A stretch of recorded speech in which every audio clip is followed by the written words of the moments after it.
ಹುಡ್ಕೊಂಡು ಬಂದಿರೋ ಸರ್ ನಾವು ಹುಷಾರು ಫೋನ್ ಮಾಡಿ ಚೆನ್ನಾಗಿ ಸ್ಪಂದಿಸ್ತಾರೆ ಅನ್ನೋರಿಗೆ ಈ ಪುಸ್ತಕವನ್ನು ಕೊಡ್ತಾ ಇದ್ದೀವಿ ಸರ್. ರಾಜ್ಯ ಅಂಧ ನೌಕರರ ಸಹಕಾರ ಸಂಘದ ವತಿಯಿಂದ ಇವತ್ತು ಸಿದ್ದೇಶ್ ರವರು ಬರೆದಿರುವಂತಹ ಓದುದಾರಿ ಅಂತ ಪುಸ್ತಕ ಬಿಡುಗಡೆಯ ಒಂದು ಸಮಾರಂಭಕ್ಕೆ ನಾವು ತಯಾರಾಗಿದ್ದೀವಿ. ಒಂದು ಶುಭಾಶಯಗಳು. ಮತ್ತೆ ಸಿದ್ದೇಶ್ ರವರು ತಮ್ಮ ಜೀವನದಲ್ಲಿ ಯಾವ ರೀತಿ ಅವರ ಅಂಗವಿಕಲತನ ಅಥವಾ ಕಣ್ಣಿಲ್ಲದೆ ಇರ್ತಕ್ಕಂತ ಜೀವನ, ಅವ್ರ ಹಿಂದೆ ಸರಿಯಾದ ಒಂದು ಆರೋಗ್ಯಕರವಾದಂತ ಜೀವನ, ಇವೆರಡೂ ಕೂಡ ಅವರು ಈ ಪುಸ್ತಕದಲ್ಲಿ ಬರೆದಿದ್ದಾರೆ.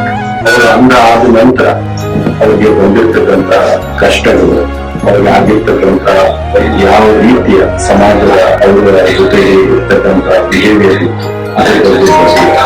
ನಾವು ಸಮಾಜದ ಎಲ್ಲ ಈ ಸಮಾಜವನ್ನು ಒಗ್ಗೂಡಿ ನಮ್ಮ ಜೊತೆಗಿರ್ತಕ್ಕಂತ ನಮ್ಮ ಅಂಗ ಸಹೋದರರು ಸಹೋದರಿಯರು ಅವರು ಯಾರು ಬೇರೆ ನಮ್ಮ ಜೊತೆಗೆ, ನಮ್ಮ ಸಮಾಜದ ಅಂಗ, ನಮ್ಮ ಮನೆಯಲ್ಲಿ ಇರ್ತಕ್ಕಂಥವ್ರು, ಅವ್ರ ಬಗ್ಗೆ ಎಷ್ಟು ಸಂವೇದನಶೀಲವಾಗಿ ನಾವು ವರ್ತನೆ ಮಾಡಬೇಕು, ಅವರಿಗೆ ಬೇಕಾದಂತಹ ಸಹಾಯ, ಮತ್ತೆ ಅವರು ಸಾಮಾನ್ಯ ಜೀವನ ನಡಿಬೇಕಾದ್ರೆ ನಮ್ಮ ಸಮಾಜ ಯಾವ ರೀತಿಯ ಇನ್ಫ್ರಾಸ್ಟ್ರಕ್ಚರ್ ತಯಾರು ಮಾಡಬೇಕು, ಮತ್ತೆ ಅವರನ್ನು ಹೇಗೆ ನಾವು ಒಂದು ಹೆಜ್ಜೆ ಮುಂದೆ ಹೋಗಿ ತಪ್ಪೊಂಡು ನಡಿಬೇಕು, ಇಂಥದ್ದು ಚರ್ಚೆಗಳಾಗಬೇಕು.